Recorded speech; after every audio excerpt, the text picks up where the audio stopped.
Islam bukan hanya setakat sembahyang, bukan hanya setakat puasa sunat, bukan hanya setakat berzikir baca Quran, bukan hanya setakat jaga malam tahajud, tapi juga bagaimana kita merendahkan hati kita, yang kita merasa lebih tinggi menjadi jatuh ke bawah, yang di bawah boleh naik ke atas. Inilah yang membuat Abu Jahal, Abu Lahab, dan abu-abu yang lain tak sanggup. Karena mereka untuk duduk bersama dengan Bilal ini merasa berat. Bilal yang susah, Bilal yang hitam, Bilal yang budak kami. Kenapa kami boleh satu majlis dengan Bilal? Nabi Muhammad SAW ingin mengangkat darjah manusia. Manusia ini sama di hadapan Allah Subhanahu wa taala. La fadla bainal Arabi wal Ajam. Tak ada beza antara yang Arab dengan yang bukan Arab. Wala farqa bainal abyadi wal aswad. Tak ada beza antara yang putih dengan yang hitam. Kullukum min Adam. Semua kamu dari Adam. Wa Adam min turab. Dan Adam dari tanah. Dari tanah balik kepada tanah, akan dimakan cacing tanah, masuk ke lubang tanah. Maka kita tiada kemuliaan. Kita mulia karena asyhadu an la ilaha illallah wa asyhadu anna Muhammadan Rasulullah. Kalimatul haqqin 'alaiha. Kalimat hak 'alaiha nahya, dengan itu kita hidup. Wa 'alaiha namutu, dengan itu kita mati. Wa biha nub'atsu, dengan itu pula nanti kita akan dibangkitkan di padang mahsyar bersama Nabi Muhammad dan masuk ke dalam surga bersama Nabi Muhammad sallallahu alaihi wasallam. Amin ya rabbal. Assalamualaikum warahmatullahi wabarakatuh. Bapak, Ibu, abang, kakak, adik, jamaah, sahabat dimanapun berada, di tanah ini kita akan bangun kelas. Satu lantai ini ada 4 kelas. Ke atasnya insya Allah 4 lantai. Karena itulah yang paling tinggi anak-anak bisa naik ke atas. Ma'had Az-Zahra, pondok pesantren tahfiz Al-Quran. Mari kita support pembangunan kelas Ma'had Az-Zahra melalui nomor rekening 767 77 77 227. Sekali lagi 767 77 77 227. Atas nama Pendidikan Hajah Rohana, nomor rekening BSI, Bank Syariah Indonesia. Nomor 767 77 77 227. Atas nama Pendidikan Hajah Rohana. Niatkan untuk almarhum almarhumah. 1, 2, 3 sak semen, batu bata, kerikil, kosen, pintu, sampai pahalanya. Karena anak-anak penghafal Quran belajar di sini petang, siang, dan malam, mengalir pahalanya sampai hari kiamat insyaallah. Barakallahu fikum. Allah memberkahi rezeki Bapak Ibu semua. Wassalamualaikum warahmatullahi wabarakatuh.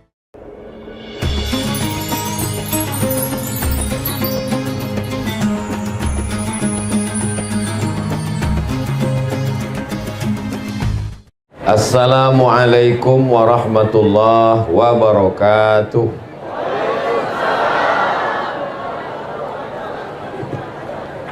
Anak raja menangkap balam, balam ditambat di tengah taman. Dari bunyi sambutan salam nampak jamaah belum sarapan. Apa kabar semua saudara-saudara saya, sehat? Alhamdulillahi rabbil alamin. Allahumma salli ala Sayyidina Muhammad wa ala ali Sayyidina Muhammad. Semoga dengan selawat ini kita mendapatkan syafaat Nabi Muhammad sallallahu alaihi wasallam. Amin ya rabbal alamin. Yang berhormat Datuk Dr. Haji Yusuf bin Haji Yakub, Adun N35 Sindumin, merangkap pengerusi Khazanah Sabah Berhad. Yang berhormat Datuk Mat Bali bin Haji Musa. Yang berbahagia, oh ini nama saya sendiri.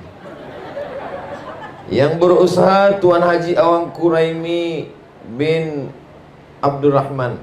Yang berusaha Al-Fadil Ustaz Awang Juri bin Awang Tahir. Yang berusaha Al-Fadil Ustaz Muhammad Rizwan bin Kaplin. Yang dihormati Tuan OKK Daud bin Haji Kasim. Yang berusaha Encik Abdullah Abdul Hadi bin Awang Adi. Yang dihormati Encik Syahruddin bin Manro, Ketua Jabatan Kerajaan Negeri dan Persekutuan, tuan-tuan, puan-puan, hadirin hadirat, muslimin muslimat, mukminin mukminat yang belum berkahwin dan belum bersunat. Semua yang hadir ini dimuliakan Allah Subhanahu wa taala. Amin ya rabbal alamin. Pada kesempatan yang baik dan mulia ini kita berkumpul kerana hati bahagia Maulidur Rasul sallallahu alaihi wasallam. Untuk apa kita buat maulid? Kita buat maulid sebab kita tidak hidup dengan Nabi, tidak makan dengan Nabi, tidak sembahyang dengan Nabi, tidak serumah dengan Nabi, tak pernah menengok Nabi. Sahabat Nabi tidak perlu buat maulid sebab mereka berjalan dengan Nabi, solat dengan Nabi, berperang dengan Nabi, tiap-tiap hari dengan Nabi. Kita yang tidak kenal dengan Nabi ini memperkenalkan Nabi kepada anak, menantu, kawan, sahabat, jiran kita dengan mengadakan Maulidur Rasul sallallahu alaihi wasallam. Isi maulid itu kata Imam Al-Hafiz Jalaluddin Abdurrahman As-Suyuti, isi maulid itu 5 saja, tak banyak-banyak. Yang pertama baca ayat Quran, yang kedua baca sejarah Nabi, yang ketiga ada tazkirah amar ma'ruf nahi munkar, yang keempat ada salawat, yang kelima ada doa. Jadi kalau dah cukup 5 itu, maka insya Allah sudah boleh disebut dengan maulid. Makan kalau ada baik, tak ada pun tak apa. Makan sebagiannya membuat, karena itu bagian daripada sedekah. Di tempat saya namanya Maulid Arba'in. Arba'in 40. Disebut dengan Maulid Arba'in kerana maulid dibuat 40 malam. Jadi saya sangka 40 malam ni dah banyak betul maulid. Tiap malam lebih 1 bulan. Tapi bila saya pergi ke Aceh, ujung Sumatera bagian atas sekali, saya tanya mereka, di sini maulid berapa lama? 90 hari, 3 bulan. Jadi kalau saya lah duduk di situ 3 bulan, balik gemuk. Makan Maulidur Rasul sallallahu alaihi wasallam. Jadi pada kesempatan yang baik dan mulia ini, kita berselawat. Selawat pendek, Allahumma salli ala Sayyidina Muhammad wa ala ali Sayyidina Muhammad. Lain kepala, lain isinya, lain padang, lain belalang, lain lubuk, lain ikannya, lain kepala manusia, lain ya, cara dia buat selawat. Maghribi lain bunyi selawat, Sudan saya dengar lain bunyi selawat, di Mesir pun dengan irama yang orang Melayu pun dengan lagu-lagu nagam dia. Maka ini semua adalah tradisi. Nabi tidak pernah melarang. Begitu juga dengan azan. Azan ada lagunya, Bayati, Soba, Sika, Nahawan, Jaharka, Ras. Maka itu semua baik semua. Jadi sesiapa yang membaca selawat dengan ada lagu, ada irama, baik. Bagi sesiapa yang tak suka, dia baca selawat lurus-lurus saja pun baik juga. Allahumma salli ala Sayyidina Muhammad wa ala ali Sayyidina Muhammad. Allahumma salli ala Sayyidina Muhammad wa ala ali Sayyidina Muhammad. Tapi ada orang yang suka dengan dilantunkan. Tadi bila saya turun, maka disambut dengan selawat. Maka kita pun juga di kampung saya, kalau ada akikah, ada walimah, ada nikah, ada pindah rumah, orang ramai-ramai berselawat. Sallallahu ala Muhammad, sallallahu alaihi wasallam, sallallahu ala Muhammad, sallallahu alaihi wasallam. Ya Nabi, salam alaika. Ya Rasul, salam alaika. Ya Habibi, salam alaika. Salawatullah alaika. Maka semuanya baik. Ada pula berselawat dengan dipukulkan duf gendang, maka memukulkan itu pun baik. Kata Nabi SAW, a'linu hadzal nikah. Kalau ada walimah nikah, jangan diam-diam, a'linu, buat isytiharkan beramai-ramai. Waj'aluhu fil masajid, buat akad nikah di masjid. Wadribu alaihi bidufuf, pukulkan gendang. Itulah kenapa ada tradisi memukulkan gendang. Ketika Nabi balik daripada perang, datang sahabat, seorang perempuan. Ya Rasulullah, ya, saya bernazar. Apa nazarnya? Saya bernazar, nanti kalau engkau pulang perang dengan selamat, saya akan pukulkan gendang ini. Boleh apa tak boleh? Kata Nabi, pukulkanlah gendang itu. Itulah mengapa di beberapa kawasan daerah memukulkan gendang. Hadrah. Hadrah diambil dari kata hadar. Hadrah maknanya merasakan kehadiran Nabi Muhammad sallallahu alaihi wasallam, seakan-akan dia hadir. Walaupun yang datang itu ustaz, habaib, maka ketika mereka datang disambut dengan tala'al badru alaina. Hadrah, merasakan kehadiran Nabi Muhammad sallallahu alaihi wasallam. Maulid dibuat di masjid, ramai, semua orang datang, puan, tuan, datuk, datin, baik, tak salah. Tak sanggup membuat di masjid, dibuat di rumah-rumah juga baik. Untuk apa? Untuk mengingatkan kepada anak keluarga kita, kalau kita mati nanti, maka mereka pun juga akan buatkan maulid untuk anak-anak kita, dan anak-anak kita pun nanti akan buatkan maulid pula untuk cucu-cucu kita. Dan kita buat macam ini sekarang, ini kita meneruskan tradisi yang dibuat oleh datuk-datuk kita dulu. Maka insya Allah sampai hari kiamat negeri kita sepitang, betul? Maka insya Allah sampai hari kiamat terus ada Maulidur Rasul sallallahu alaihi wasallam. Amin ya rabbal alamin. Biasanya kitab maulid yang dibaca macam-macam. Dari mulai yang paling tua namanya Maulid Ad-Daibai dari Yaman. Selesai Maulid Ad-Daibai ada lagi namanya Maulid Burdah. Maulid Burdah ini ditulis oleh Imam Al-Busiri dari Alexandria, Mesir. Makamnya di Alexandria, Iskandaria. Selepas itu Ad-Daibai Yaman. Kalau Al-Busiri di Alexandria, Mesir. Lalu kemudian Imam Abu Ja'far Al-Barzanji. Al-Barzanji ini ulama daripada Yaman. Lalu kemudian dia menjadi mufti, ulama daripada Madinah Al-Munawwarah menjadi mufti di Yaman. Beliaulah menuliskan syair-syair Al-Barzanji. Lalu kemudian daripada Yaman ada namanya Habib Ali Al-Habsyi. Maka kita sebut dia dengan Simtud Durar. Lalu kemudian sekarang masih ada lagi Habib Omar bin Hafiz menuliskan Maulid Ad-Diya'ul Lami'. Ini semua adalah maulid-maulid. Isi daripada syair-syair maulid ini 3. Yang pertama, sejarah Nabi. Yang kedua, solawat Nabi. Yang ketiga adalah doa-doa di dalamnya. Kadang orang campurkan antara Barzanji dengan Simtud Durar dengan Ad-Daibai. Yang biasa saya lantunkan dalam maulid, Maulaya salli wa sallim daiman abada ala habibika khairil khalqi kullihim Muhammadun sayyidul kaunaini wa thaqalaini wal fariqaini min urbin wa min ajami. Muhammadun sayyidul kaunaini, Nabi Muhammad adalah pemimpin semesta alam. Sayyidul kaunaini wa thaqalaini, dari kalangan manusia dan jin. Min urbin wa min ajami, dari kalangan orang Arab dan orang ajam yang bukan Arab. Dialah pemimpinnya. Nanti ketika kita berkumpul semua di padang mahsyar, yang Arab, yang tak Arab, yang Nabi, yang tak Nabi, yang Yahudi, Bani Israel, semuanya pemimpin kita adalah Sayyidina wa Maulana Muhammad sallallahu alaihi wasallam. Innallaha wa malaikatahu yusalluna 'alan nabi. Allah berselawat, malaikat berselawat. Ya ayyuhalladzina amanu, hai orang yang beriman, sallu alaihi, berselawatlah kamu. Sallu alaihi wa sallimu taslima. Kata sahabat Nabi, kalau mengucapkan salam kami tahu. Assalamu alayka ya Rasulullah, Assalamu alayka ya Habibullah, Assalamu alayka ya awwala khalqillah, Assalamu alayka ya Safwatullah, Assalamu alayka ayuhan Nabi wa rahmatullahi wa barakatuh. Tapi mengucapkan selawat kami tak tahu.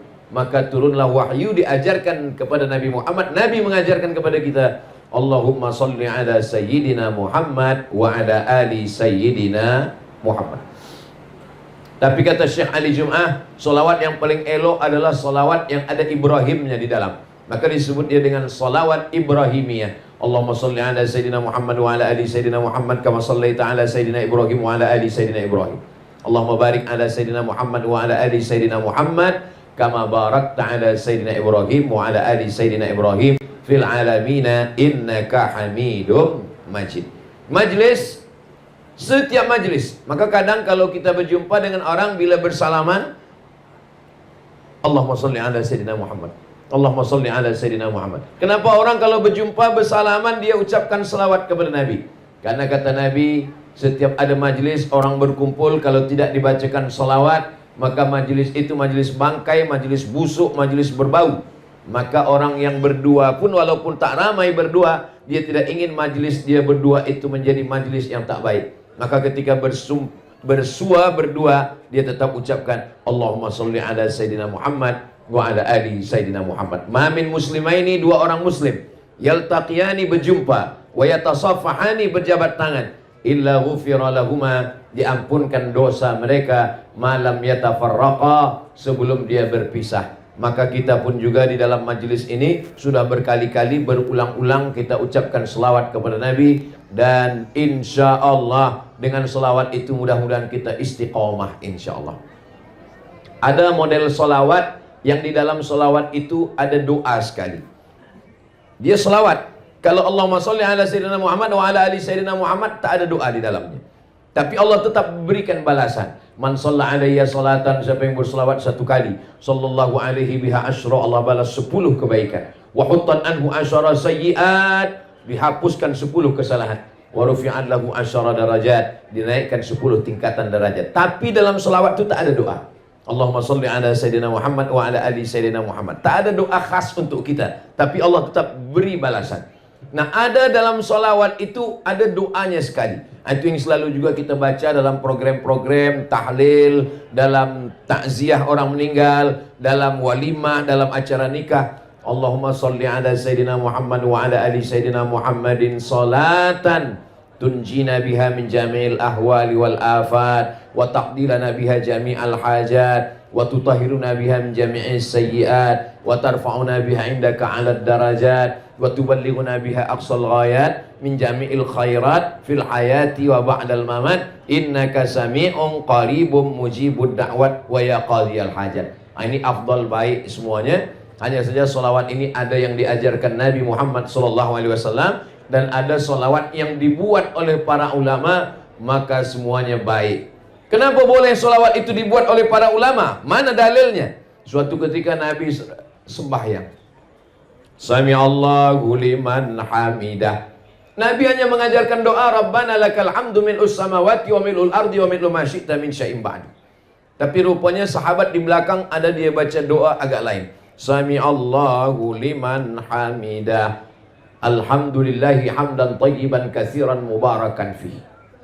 Selepas salat Nabi tanya, siapa tadi yang membaca doa yang tak pernah saya ajarkan? Saya hanya mengajarkan doa Rabbana lakal hamdu mil'us samawati wa mil'ul ardi wa mil'u ma syi'ta min syai'in ba'du. Kamu tadi saya dengar ada bacaan lain. Alhamdulillahi hamdan tayyiban katsiran mubarakan fihi. Selepas salat Nabi tanya, siapa tadi yang membuat doa itu? Lelaki itu menjawab, saya ya Rasulullah yang membuat doa itu. Kata Nabi, futihat abwabus sama. Saya tengok pintu langit terbuka, turun malaikat berlomba-lomba ingin mencatat, menulis doa yang sudah engkau baca tadi. Itulah dalil bahwa boleh membuat doa, walaupun doa itu tidak ada dalam Quran, tidak ada dalam hadis Nabi, tidak diajarkan oleh Nabi Muhammad. Boleh kita membuat doa selama doa itu tidak bercanggah dengan Al-Quran dan Sunnah Nabi Muhammad SAW.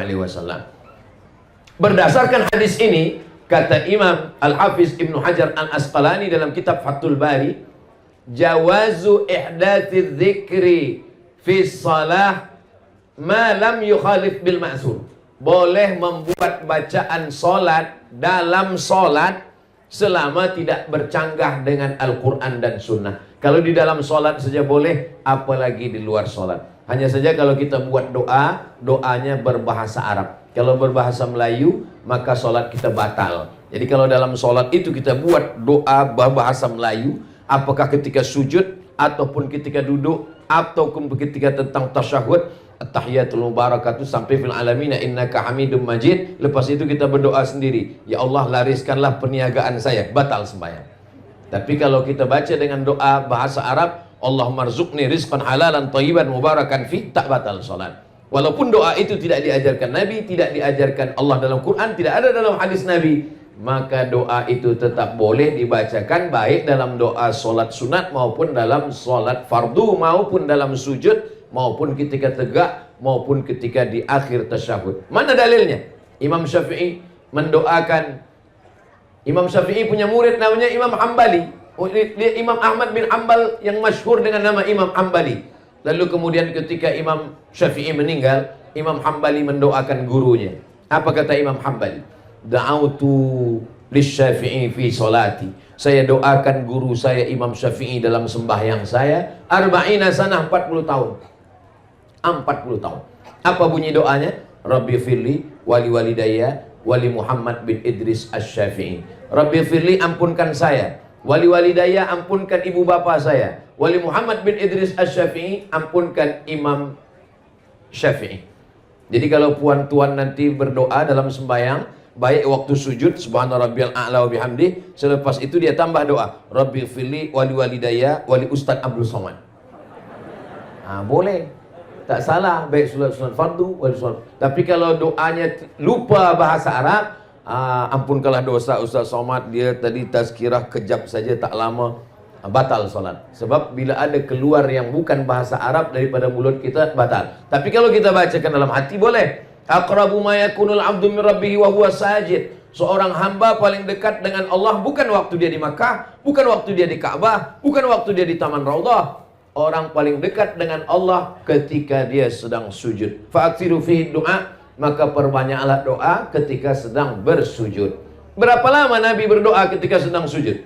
Kata Sayyidatuna Aisyah, istri Nabi yang menengok Nabi bagaimana Nabi sembahyang. Nabi pernah membaca ayat panjang dalam solat dan sujudnya sepanjang ayatnya. Jadi kalau ayat dia baca surah yang panjang, sujudnya sepanjang ayatnya. Tapi kenapa imam-imam kita hanya membaca setakat paling banyak 7? Karena kata Imam Al-Hasan Al-Basri, tasbih yang sikit 3, yang sedang 5, yang paling banyak 7. Subhana rabbiyal a'la wa bihamdi, subhana rabbiyal a'la wa bihamdi, subhana rabbiyal a'la wa bihamdi, subhana rabbiyal a'la wa bihamdi, subhana rabbiyal a'la wa bihamdi, subhana rabbiyal a'la wa bihamdi, subhana rabbiyal a'la wa bihamdi. Lebih daripada 7 makruh. Sebab apa? Sebab makmum berkunang-kunang.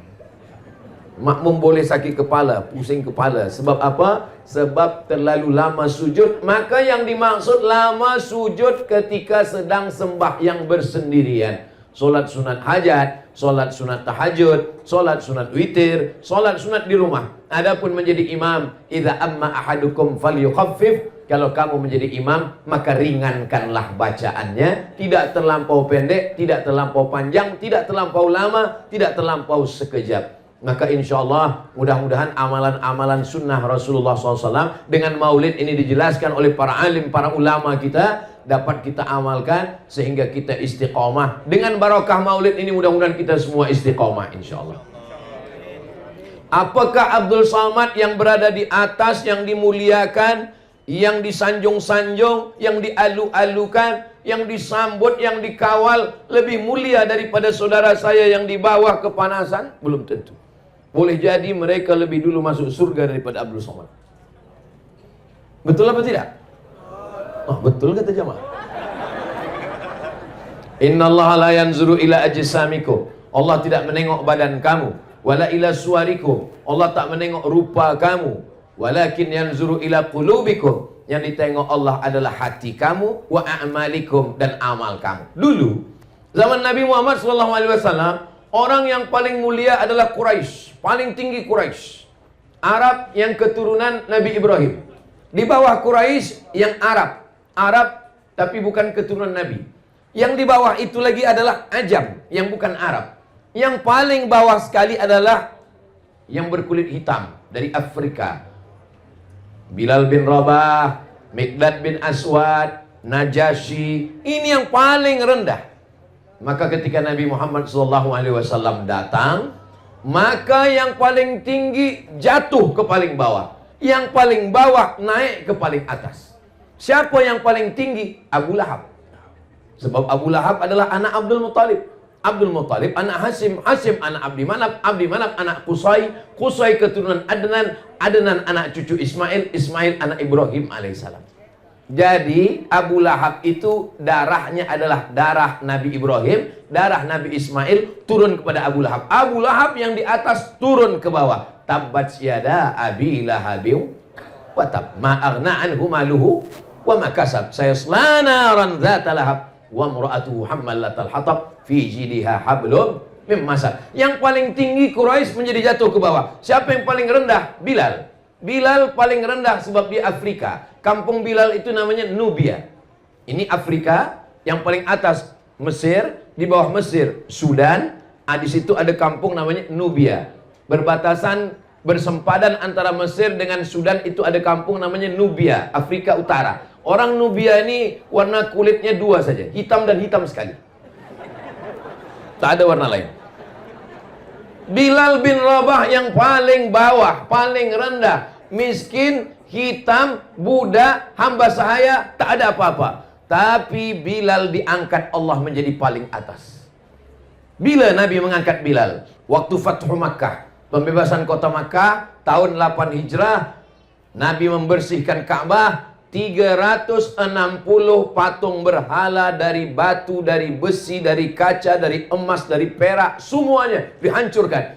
Lalu kemudian tibalah masanya, siapa yang akan naik ke atas Ka'bah mengumandangkan azan? Nabi tidak memanggil Abu Bakar, Nabi tidak memanggil Umar, Nabi tidak memanggil Utsman, Nabi tidak memanggil Miqdad, Nabi memanggil Bilal bin Rabah. Wahai Bilal, naik ke atas. Bilal yang selama ini paling rendah, hitam, susah, miskin, budak, hamba sahaya. Bilal naik ke atas, dia yang mengumandangkan azan. Allahu Akbar, Allahu Akbar. Apa kata orang kafir musyrik jahiliyah di Makkah waktu itu? Alhamdulillah ayah saya dah mati sehingga tidak menengok burung gagak hitam ini naik ke atas Ka'bah. Jadi Islam bukan hanya setakat sembahyang, bukan hanya setakat puasa sunat, bukan hanya setakat berzikir baca Quran, bukan hanya setakat jaga malam tahajud, tapi juga bagaimana kita merendahkan hati kita, yang kita merasa lebih tinggi menjadi jatuh ke bawah, yang di bawah boleh naik ke atas. Inilah yang membuat Abu Jahal, Abu Lahab, dan abu-abu yang lain tak sanggup. Karena mereka untuk duduk bersama dengan Bilal ini merasa berat. Bilal yang susah, Bilal yang hitam, Bilal yang budak kami. Kenapa kami boleh satu majlis dengan Bilal? Nabi Muhammad SAW ingin mengangkat darjah manusia. Manusia ini sama di hadapan Allah Subhanahu wa taala. La fadla bainal Arabi wal Ajam. Tak ada beza antara yang Arab dengan yang bukan Arab. Wala farqa bainal abyadi wal aswad. Tak ada beza antara yang putih dengan yang hitam. Kullukum min Adam. Semua kamu dari Adam. Wa Adam min turab. Dan Adam dari tanah. Dari tanah balik kepada tanah, akan dimakan cacing tanah, masuk ke lubang tanah. Maka kita tiada kemuliaan. Kita mulia karena asyhadu an la ilaha illallah wa asyhadu anna Muhammadan Rasulullah. Kalimatu haqqin 'alaiha. Kalimat hak 'alaiha nahya, dengan itu kita hidup. Wa 'alaiha namutu, dengan itu kita mati. Wa biha nub'atsu, dengan itu pula nanti kita akan dibangkitkan di padang mahsyar bersama Nabi Muhammad dan masuk ke dalam surga bersama Nabi Muhammad sallallahu alaihi wasallam. Amin ya rabbal. Nabi memanggil Bilal, Bilal, ta'al, Bilal, kesini sekejap. Ada apa ya Rasulullah? Sami'tu dafana 'alaika baina yadayya fil jannah. Saya mendengar suara selipar engkau di dalam surga. Lalu Nabi berkata kepada Bilal, apa amalan engkau wahai Bilal? Kata Bilal, saya tak pernah meninggalkan 2 rakaat selepas wudhu. Bagi yang sudah melaksanakan, alhamdulillah. Bagi yang masih ragu-ragu, dalilnya sahih, tiada keraguan sedikit pun, hadisnya sahih. Malam nanti boleh, siang boleh, pagi boleh, petang boleh. Ambil wuduk, selepas ambil wuduk, usalli sunnatal wuduk raka'ataini lillahi ta'ala. Ini pun tak pernah dibuat Nabi. Salat sunat wuduk tak pernah dibuat Nabi. Salat sunat wuduk tak pernah disuruh Nabi. Salat sunat wuduk tak pernah diperintahkan Nabi. Nabi hanya mendengar suara selipar Bilal di dalam surga. Maka Nabi memanggil Bilal, apa amal engkau wahai Bilal? Kata Bilal, saya tak pernah meninggalkan 2 rakaat selepas berwudu. Ini juga dalil bagi orang membantah yang mengatakan kalau tidak dibuat Nabi bid'ah. Pendek saja kaidah yang dibuat orang sekarang, kalau tidak dibuat Nabi bid'ah. Seandainya kaidah itu yang dipakai Nabi, pasti Nabi memanggil Bilal, Bilal kesini sekejap. Apa amal engkau? Amal saya solat sunat selepas wudhu. Kalau tidak, saya buat bid'ah. Awak pelaku bid'ah, masuk neraka jahanam. Tapi Nabi tak ada mengatakan itu kepada Bilal. Nabi mengatakan bahwa amal engkau ini baik wahai Bilal. Itu namanya hadis takriri.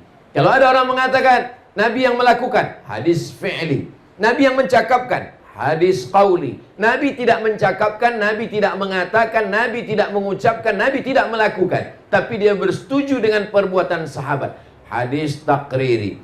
Selepas Bilal ditanya, waktu Bilal belum ditanya, hadis apa namanya?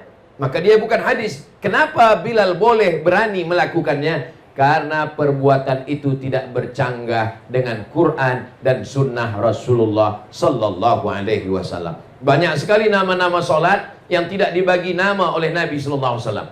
Masuk ke dalam masjid, keluar daripada masjid, masuk masjid, solat sunat 2 rakaat. Tadi kamu sembahyang apa? Solat sunat tahiyatul masjid. Nabi tak pernah bagi nama itu. Tunjukkanlah kita mana hadis yang Nabi bagi nama solat tahiyatul masjid. Tak ada. Nabi hanya mengatakan, idza dakhala ahadukumul masjid, kalau kamu masuk masjid, fala yajlis, jangan duduk, hatta yusalli rak'ataini, hingga solat 2 rakaat. Namanya tak ada. Jadi membagi nama 2 rakaat tahiyatul masjid itu pun bid'ah, karena Nabi tidak pernah membagi nama itu. Jadi kalau kita mengatakan nama yang dibuat-buat itu adalah bid'ah, berarti apa namanya? Nanti bila saya ditanya orang, tadi Ustaz Somad solat apa? Tadi saya solat apabila kamu masuk masjid maka janganlah duduk kecuali solat 2 rakaat. Panjang betul namanya. Maka dibuatlah nama yang pendek, solat sunat 2 rakaat. Solat sunat nisfu Sya'ban. Tak pernah Nabi membuat solat sunat nisfu Sya'ban, tapi memperbanyak solat sunat di malam nisfu Sya'ban adalah amalan Nabi. Solat apa namanya? Bersesuaian dengan nisfu Sya'ban, solat nisfu Sya'ban. Nabi bertamu ke rumah sahabat. Sampai di rumah sahabat, Nabi diberikan jamuan makan. Selepas makan, Nabi minum. Selepas minum, Nabi bertanya, aina turidu an usolli? Di mana kamu mahu saya melaksanakan solat di rumahmu ini? Lalu sahabat itu menunjuk tempat di sudut rumahnya. Solatlah di sini ya Rasulullah. Lalu Nabi pun solat di sudut itu. Solat apa namanya? Tak ada namanya. Apa usollinya? Bagaimana niatnya? Usolli sunatan rakaataini, selepas dibagi jamuan makan lillahi ta'ala. Doa yang paling afdal adalah doa yang didahului dengan solat 2 rakaat. Maka ini masuk dalam yang disebut dengan solat sunat hajat. Hajatnya ingin mendoakan sahibul bait, hajatnya ingin mendoakan orang supaya lekas jumpa jodoh menikah, hajatnya ingin supaya yang sudah menikah punya anak keturunan. Usolli sunnatal hajat rakaataini lillahi ta'ala. Begitulah amalan-amalan yang dulu namanya belum ada, namanya datang belakangan. Begitu juga dengan amalan-amalan yang dulu belum ada, tapi kemudian ada belakangan. Tapi dasar asas daripada dalilnya tetaplah dari Quran dan sunnah Rasulullah Sallallahu Alaihi Wasallam. Maka perbuatan-perbuatan kita yang amat sangat banyak sekali, selama dalil amnya masih ada, maka dia masih bernaung di bawah Quran dan sunnah. Adapun perbuatan yang tidak boleh, yang bid'ah, yang dhalalah, yang mungkarah, bid'ah dibuat-buat, dhalalah sesat, finnar masuk neraka, itu adalah perbuatan yang tak ada dalil sama sekali. Tak ada dalam Quran, tak ada dalam hadis, tak ada dalam ijma', tak ada dalam qiyas. Hari panas terik, pergi ke bawah tiang, lalu kemudian tegak sampai berpeluh, menatap matahari ke atas. Bila ditanya, apa yang sedang awak lakukan? Semakin berpeluh, semakin banyak pahala. Itu bukan saking banyak peluh, banyak pahala. Makin banyak peluh, banyak sakit kepala. Maka ini bukan perbuatan yang baik. Karena tidak ada dalam Quran, tidak ada dalam sunnah, tidak ada dalam hadis, tidak ada dalam ijma', tidak ada dalam qiyas, tidak ada tuntunan dari Allah dan dari Rasulullah Sallallahu Alaihi Wasallam. Adapun bahagia dengan lahirnya Nabi Muhammad Sallallahu Alaihi Wasallam, rasa bahagia dengan lahirnya Nabi, Nabi pun bahagia dengan lahir dirinya. Mana contohnya? Nabi beribadah pada hari Isnin. Kenapa engkau berpuasa hari Isnin ya Rasulullah? Dzaka yauma wulidtu, hari Isnin aku dilahirkan. Itulah dasar kita berbahagia pada bulan Rabiul Awal, dan tidak hanya pada Rabiul Awal, pada setiap hari Isnin pun kita berbahagia. Kenapa? Karena hari Isnin kelahiran Nabi Muhammad SAW. Nampaknya puan berbahagia betul hari Isnin ini. Iya Ustaz Abdul Somad. Kenapa puan berbahagia? Setiap hari Isnin inilah suami saya bagi belanja lebih sikit.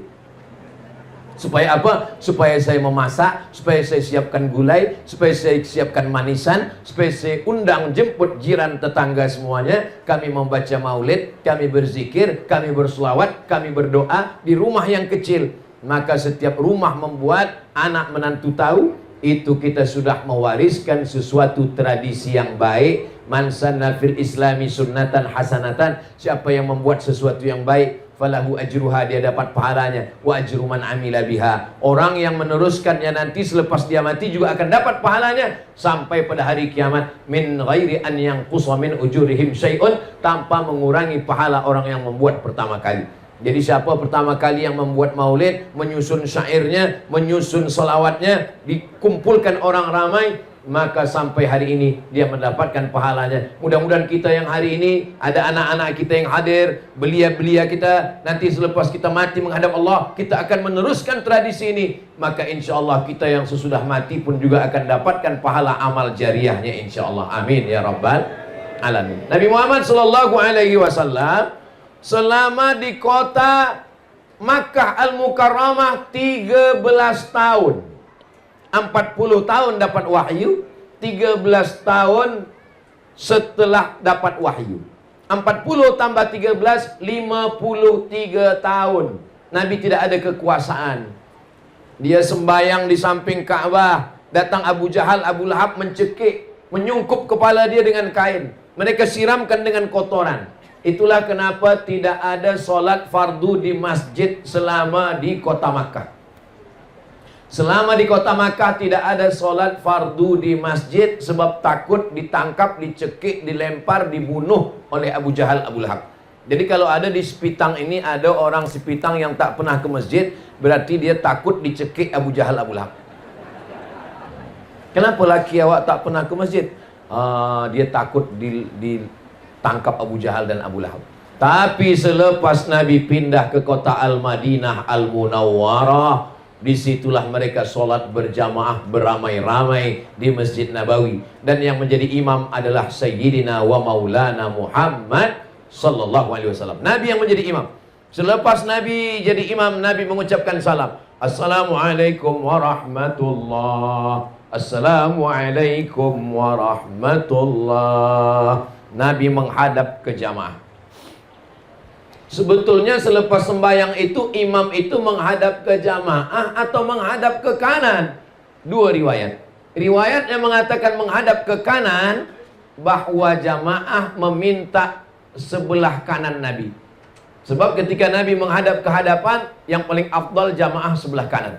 Selepas sembahyang Nabi menghadap ke jamaah, maka yang afdal adalah jamaah sebelah kanan. Itulah dalil pertama kalau lepas sembahyang imam menghadap ke kanan. Karena jamaah ingin mendapatkan barokah sebelah kanan. Tapi riwayat yang kedua, Nabi menghadap ke jamaah. Di Sepitang, imam menghadap ke kanan atau ke jamaah?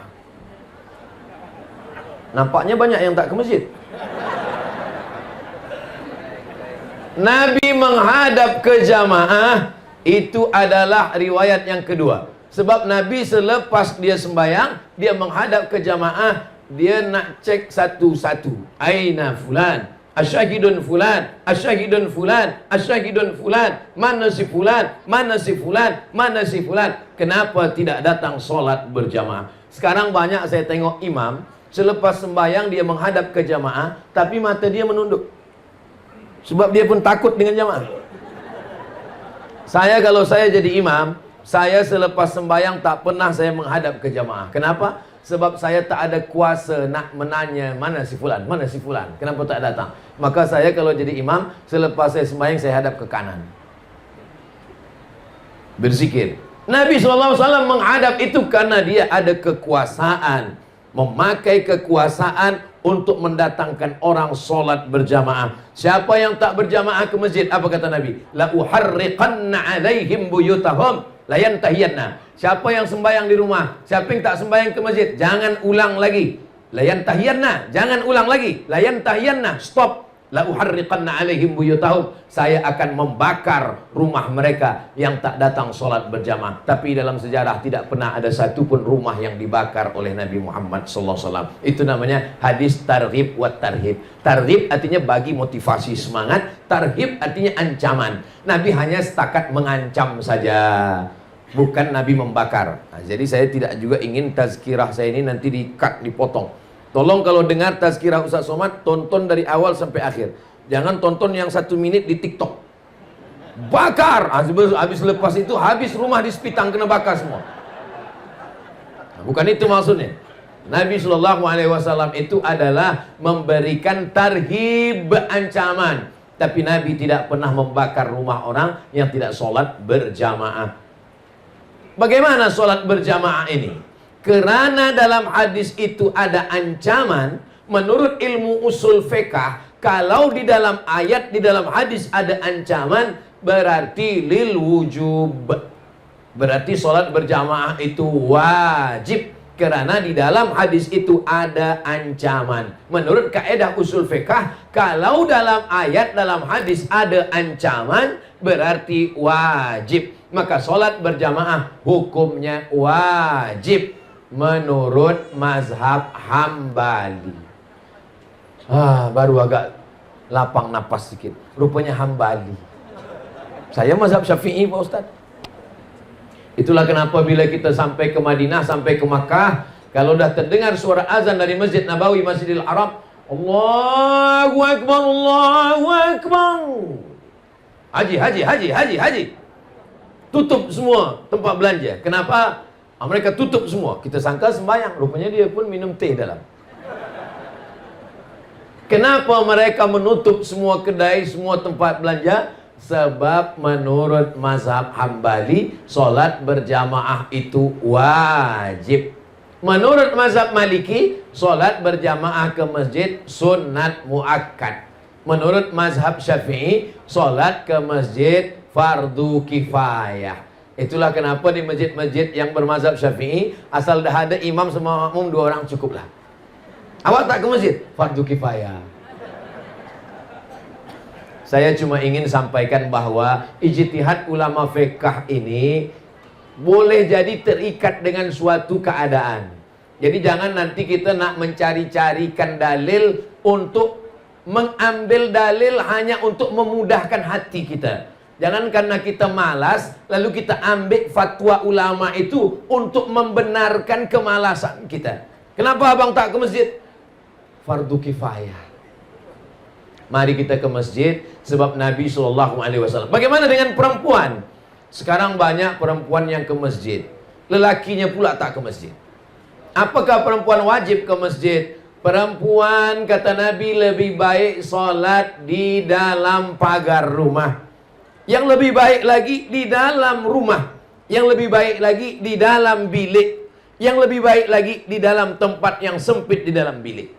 Seelok-eloknya perempuan sembahyang di dalam pagar, lebih eloknya lagi di dalam rumah, lebih eloknya lagi di dalam bilik, lebih eloknya lagi di dalam tempat sempit di dalam bilik. Itulah yang paling elok bagi perempuan. Inilah dalil sebagian orang mengatakan perempuan tidak elok ke masjid. Tapi ada satu hadis lagi mengatakan, la tamna'u ima Allah masajid Allah. Yang perempuan jangan larang ke masjid. Sila perempuan ke masjid. Dan kalau kita ke Masjid Nabawi, kita menghadap ke arah kiblat, sebelah kiri ini ada namanya Babul Baqi. Babul Baqi pintunya ke arah makam Baqi. Di belakang Babul Baqi ada Babu Jibril. Karena itu pintu malaikat Jibril masuk ke rumah Nabi. Yang ke belakang sekali ada namanya Babun Nisa, pintu perempuan. Mungkinkah pintunya ada, orangnya tak ada? Itu menunjukkan bahwa perempuan ke masjid. Lalu bagaimana menyelesaikan masalah ikhtilaf antara hadis ini? Maka kata ulama, kalau menimbulkan fitnah di Palestina sekarang, di Gaza, menimbulkan fitnah, perempuan boleh ditangkap oleh tentera Israel, maka perempuan lebih baik dalam bilik, dalam rumah. Tapi di Sepitang ini ada tentera Israel? Tak ada. Maka perempuan ke masjid elok, baik ke masjid. Tapi perempuan kalau ke masjid menutup aurat, pakaiannya tertutup semua. Perempuan kalau ke masjid, jangan guna minyak wangi parfum yang melampau berlebih-lebih. Saking kan wanginya sampai baunya ke imam, hilang ayat imam. Berputar-putar wala ana abidu ma'abatum wala antum abiduna ma'abud. Hilang simpang lakum dinukum waliyadi. Nah, itu tak boleh. Selama dia di masjid, biasanya di masjid ada tempat perempuan, ada tempat lelaki, ada satir, ada kain. Kalau dia di balik kain itu, dia jangan tertawa, terbahak, terkikik hingga jamaah lelaki pengsan mendengar ketawa dia. Selama dia di masjid, dia tidak ribah menceritakan aib orang lain. Dia berzikir, bertasbih, bertahmid. Apalagi kalau dah terbiasa dengan maulid, banyak berselawat. Allahumma salli ala sayyidina Muhammad wa ala ali sayyidina Muhammad. Datang kawan dia bercerita, macam mana laki si fulan, anak si fulan, nanti si fulan. Allahumma salli ala sayyidina Muhammad wa ala ali sayyidina Muhammad. Kalau ini boleh dijaga, perempuan elok ke masjid. Tapi kalau tidak mampu menjaganya, maka perempuan lebih elok di dalam bilik, lebih elok di dalam rumah, lebih elok di dalam tempat yang sempit, supaya tidak menimbulkan fitnah. Jadi sebenarnya Nabi SAW sudah ajarkan ajaran yang Masya Allah Tabarakallah. Setiap tempat sujud Nabi itu dijadikan sahabat sebagai masjid. Nabi ketika hijrah dari kota Makkah sampai ke Madinah, sebelum Madinah dia berhenti sejenak selama 4 malam. Hari Isnin dia sampai, malam Selasa, malam Rabu, malam Khamis, malam Jumat. Kebetulan ini hari Jumat. Malam Selasa, malam Rabu, malam Khamis, malam Jumat. 4 malam dia di Quba. Satu masjid terbina, itulah dia Masjid Quba. Selesai dari Masjid Quba, Nabi hari Jumat menuju ke kota Al-Madinah Al-Munawwarah. Hari Jumat. Hari ini hari Jumat Nabi bertolak dari Quba ke Madinah. Dan ketika di tengah jalan masuk waktu Jumat, Nabi sholat Jumat. Tempat Nabi sujud sholat Jumat tidak di masjid, di tanah lapang, di padang. Nabi sholat Jumat, tempat Nabi sujud di padang itu dibinalah masjid oleh Umar bin Abdul Aziz. Nama masjid itu namanya Masjid Al-Jumu'ah. Panjang umur, sehat badan. Dari Quba ke Madinah, mudah-mudahan kita boleh singgah di Masjid Al-Jumu'ah insyaallah. Tapi pengalaman saya membawa jamaah umrah, jarang jamaah bertanya di mana Masjid Al-Jumu'ah Ustaz. Ada beberapa jamaah lah yang tanya mana Masjid Al-Jumu'ah. Yang banyak tanya di mana jual tempat celak Ustaz. Tak salah, pakai celak pun sunnah juga. Ismit namanya. Ada batu hitam ismit yang dipakai oleh Nabi SAW untuk menjaga mata. Ini menjaga mata. Menjaga mata. Jadi ismit ni elok jaga mata. Iya. Saya dah belikan 3 Ustaz, supaya menjaga mata suami saya, supaya tak menengok isteri orang lain. Ismit ini adalah yang dipakai sekarang, yang dipakai untuk celak mata supaya menjaga mata. Maka Allah Subhanahu wa taala menceritakan ini semua melalui lisan Nabi Muhammad sallallahu alaihi wasallam, supaya apa? Supaya kita ambil iktibar pelajaran. Di bulan Maulid itu diceritakan semua kepada jamaah supaya jamaah ambil. Tapi saya tidak mampu untuk menceritakan tentang Nabi 63 tahun dalam 60 menit. Siapalah Tuan Guru, Ustadz Habib yang boleh menceritakan hidup Nabi 63 tahun dalam 60 menit? Kalau ada orang yang mengatakan, saya boleh menceritakan 63 tahun dalam 60 menit, bahasa Arabnya mustahilun. Makanya siapapun yang bagi tazkirah maulid, datang duduk dengar. Di surau, di masjid, di musola, di rumah, di bilik, di office, datang saja. Sebab maulid tentang ini boleh jadi tak diceritakan ini, maulid yang ini tak diceritakan ini. Dan kalau ada maulid yang diceritakan secara berulang, itu menguatkan hati dan akal fikiran kita, supaya kita lebih cinta. Hafal kaji kerana diulang, pasal jalan kerana dilalui. Begitu pepatah orang Melayu. Hafal kaji itu karena selalu diulang. Pasal jalan, ini jalan ke sawah, jalan ke kebun kita. Kalau dia selalu kita lalui, dia pasal sampai tak tumbuh lagi rumput, maka insya Allah begitu juga lah dengan maulid itu. Kita datang, kita dengar, kita duduk, kita berzikir, kita beristighfar, kita berdoa, kita berselawat. Mudah-mudahan mendapatkan barokah maulid Nabi Muhammad sallallahu alaihi wasallam. Lalu kemudian Nabi Muhammad sallallahu alaihi wasallam tahun yang kedua itu perang bernama Perang Badar. Dari kota Madinah ke Badar itu 150 km. Dari kota Madinah ke Badar, Nabi naik kuda. Berapa umur Nabi ketika dia perang Badar? Kita kira sama-sama. Nabi dapat wahyu umur 40. Di kota Makkah berdakwah 13 tahun. 40, 13, 53. Perang Badar tahun kedua. 40, 13, 2. 55 tahun. Nabi umur 55 tahun naik kuda 150 km. Umur 55 tahun.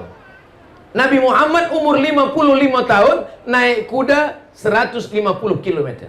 Umat Nabi Muhammad umur 55 tahun medical check up. Kalau kebetulan yang saya sebut ini sama nasibnya macam tazkirah saya, jangan tersinggung. Kunci mendengar tazkirah pengajian itu satu saja, jangan tersinggung. Sebab beberapa jamaah tersinggung, balik meninggal. Saya bukan berarti saya sihat, enggak. Saya pun ada juga sakit-sakit. Saya banyak jamaah tanya, saya tengok ustaz ini sihat saja. Saya bilang saya sehat, sebab saya tak pernah ke hospital. Kalau kita ke hospital, dia medical check up, pasti dia katakan sakit. Tapi saya tetap ke hospital membawa anak saya. Baru pekan lalu saya ke hospital membawa istri saya, membawa anak semua. Jangan tambah rukun iman kita menjadi 7. Antu'mina billah wa malaikatihi wa kutubihi wa rusulihi wal yaumil akhir wa bil qadri khairihi wa syarrihi wa hospitalihi.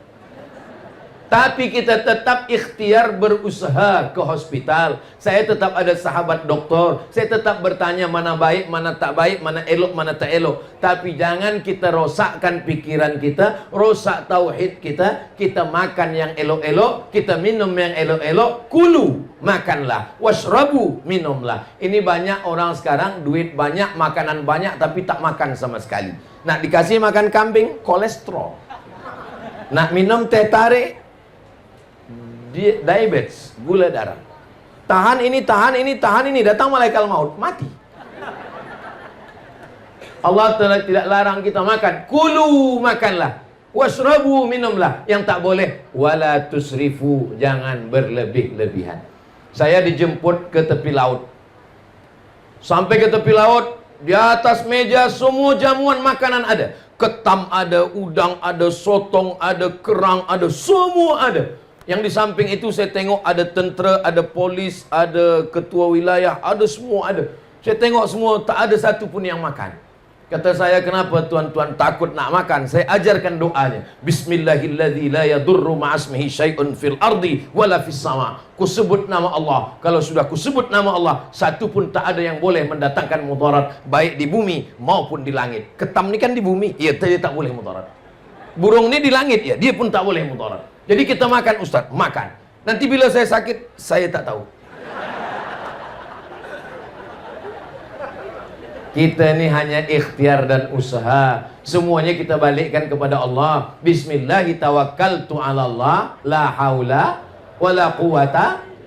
Saya kalau terlampau takut, kalau terlampau mendengar cakap orang, saya tak akan sampai ke Sipitang ini. Ustaz nak ke mana? Saya nak pergi ke Malaysia. Malaysia di mana? Malaysianya nanti ke Sabah, ke Sarawak. Dari Pekanbaru Riau, transit di KLIA. Dari KLIA terbang ke Kota Kinabalu. Dari Kota Kinabalu terus sekarang Sipitang. Nanti terus lagi. Esok sampai ke Bintulu. Nanti lalu kemudian Sibu. Dari Sibu baru balik. Kalau didengarkan cakap orang, oh jauhnya. Belum lagi kita berjalan, kita dah mati duluan. Hidup ini sebenarnya tidak susah. Hidup ini sebenarnya tidak payah. Hidup ini tidak sulit. Hidup ini tidak sakit. Yang susah, yang payah itu adalah mendengarkan komen orang. Betul tak betul? Banyak yang mengaku betul. Zaman dulu, Kalau kita duduk di rumah, kita kunci pagar, kita kunci pintu, kita kunci tingkap, kita kunci rumah, kita tak dengar komen orang. Zaman sekarang, kita kunci pagar, kita kunci bilik, kita kunci tingkap, kita kunci pintu, kita kunci rumah, kita duduk di rumah, kita tetap di komen orang. Di mana? FB, Instagram, YouTube. TikTok paling banyak. Maka yang paling tenang adalah kalau kita tidak mendengarkan cakap orang. Cakap orang ini 1000 orang, 2000 cakapnya. Cakapnya lebih banyak daripada mulutnya. Maka yang paling tenang adalah betul kata Allah, betul kata Rasulullah, betul kata ulama, sir ala barakatillah. Bismillahi tawakkaltu ala Allah, la haula wala quwata illa billah. Saya nak masuk hutan. Saya dalam program 6 bulan sekali masuk ke hutan. Saya dengar kabar Ustaz nak masuk ke hutan. Iya. Oh, hutan ni banyak hantu Ustaz. Nanti bila Ustaz masuk ke dalam hutan, orang hutan ni nanti bagi Ustaz jampi-jampi, Ustaz kena racun, Ustaz nanti ditangkap harimau. Ustaz, saya dah balik 10 tahun masuk hutan sampai sekarang. Harimau pun tak ada selera nak makan. Yang penting kita berdakwah karena Allah Subhanahu wa taala. Masalah cakap orang jangan kita hiraukan. Maka inna a'tainakal, aku kata Allah Ta'ala sudah bagi kamu nikmat yang besar. Inna a'tainakal kautsar. Bagaimana membalas nikmat Allah? 2. Fasalli li rabbika wanhar. 2. Cara membalas nikmat Allah yang pertama, fasalli, sembahyang. Tegak, rukuk, sujud, duduk, terus sujud, tasyahud, salam, zikir, doa. Fasalli li rabbika wanhar. Wanhar berkurban. Duit, beli kambing, beli lembu, berkurban. Fasalli li rabbika wanhar. Adapun musuh engkau, orang yang mengolok engkau, orang yang mengejek engkau, inna syani'aka huwal abtar. Makanya kalau puan-tuan, ada jiran, kawan, sahabat, tetangga selalu mengejek, selalu mengolok, jangan lawan. Bacakan aja ayatnya. Inna syani'aka huwal abtar. Kalau kita baca ayat ini, sebenarnya bunyi ayat ini macam-macam tak sesuai. Mana boleh Ustaz sebut ayat Quran tak sesuai? Bunyi ayat ini mestinya begini. Inna a'tainakal kautsar. Kami sudah bagi nikmat besar pada engkau. Fasalli li rabbika wanhar. Balaslah nikmat ini dengan sembahyang dan berkurban. Inna syani'aka huwal abtar. Musuh engkau mestilah engkau maafkan. Tapi ayatnya tidak begitu bunyinya. Inna a'tainakal kautsar. Kami berikan engkau nikmat yang besar. Fasalli li rabbika wanhar. Balas nikmat Allah dengan salat dan berkurban. Inna syani'aka huwal abtar. Musuh engkau jangan engkau pikirkan, serahkan kepada Allah Subhanahu wa taala. Kalau saya pikirkan haters yang attack, berapa kali akun FB hilang? Berapa kali akun-akun itu kena ban? Tapi kita tak fikirkan itu. Iya ke Ustaz Somad tak fikirkan komen-komen orang di Instagram, di YouTube, di TikTok semua?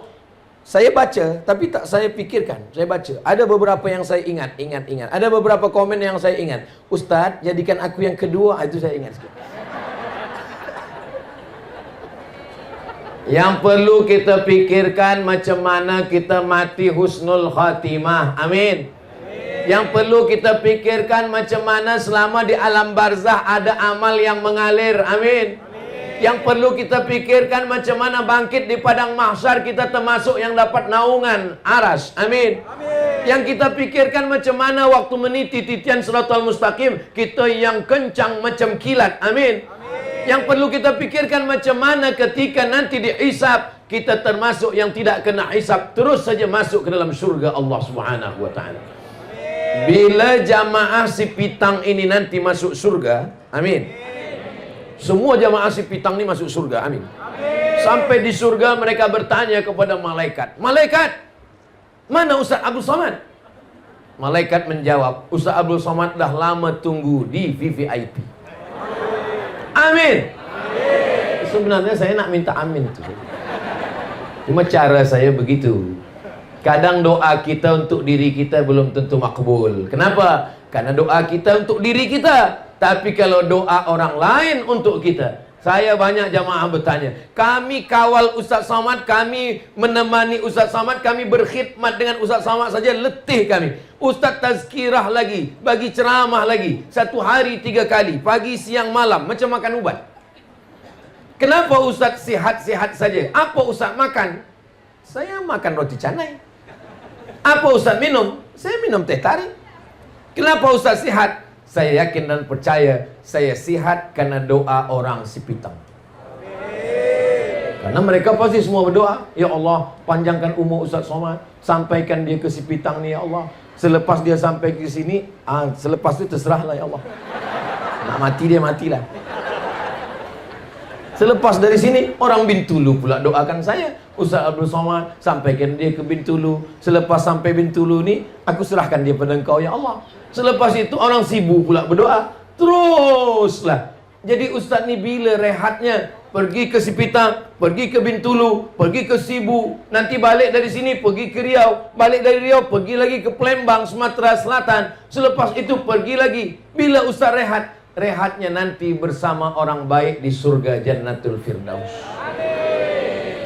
Ar-Rahah fil Jannah. Rahah itu nanti di surga. Banyak orang menyangka nanti nampaknya anak-anak nih kalau dia dah universiti kita agak rehat sikit. Rupanya makin universiti makin tak rehat. Nampaknya nanti kalau anak nih dah berkahwin, dah menikah, dah ada istri, dah ada suami, kita agak rehat sikit. Rupanya selepas dia menikah, dia punya anak, anak dia pula dia letakkan di rumah kita. Nampaknya nanti kalau cucu kita nenek besar, kita dah rehat sikit. Rupanya makin banyak, makin tak rehat, makin bising, makin banyak, makin tak sempat mengaji, makin tak sempat tahajud, makin tak sempat duha, makin kena air kencing, makin banyak masalah. Jadi sebenarnya rehat kita ni bila? Nampaknya nanti kalau dah pencen rehat, rupanya pencen tak juga rehat. Kenapa? Sibuk pula nak menonton filem India dan Korea. Jadi sebenarnya rehat kita ni bila? Kita rehat nanti di surga bersama Rasulullah sallallahu alaihi wasallam.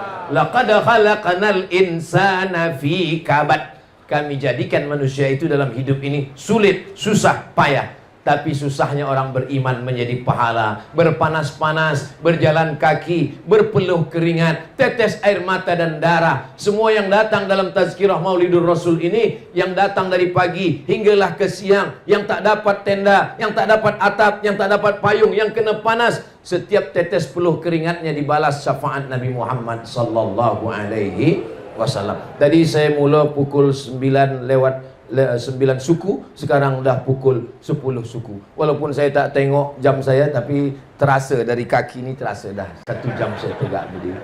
Mudah-mudahan 1 jam bersama ini semuanya bernilai amal soleh. Bagi yang menyampaikan menjadi amal jariah, bagi yang mendengar dan nanti disampaikan kepada anak-anak, cucu, menantu, kawan, jiran kita, semuanya juga menjadi amal jariah insyaAllah. Bagi yang boleh sampaikan dengan lisan, sampaikan ke anak menantu di rumah dengan lisan. Bagi yang tak boleh menyampaikan dengan lisan, maka boleh nanti dia share ulang di channel Ustaz Abdul Somad Official. Subscribe, like, share and comment.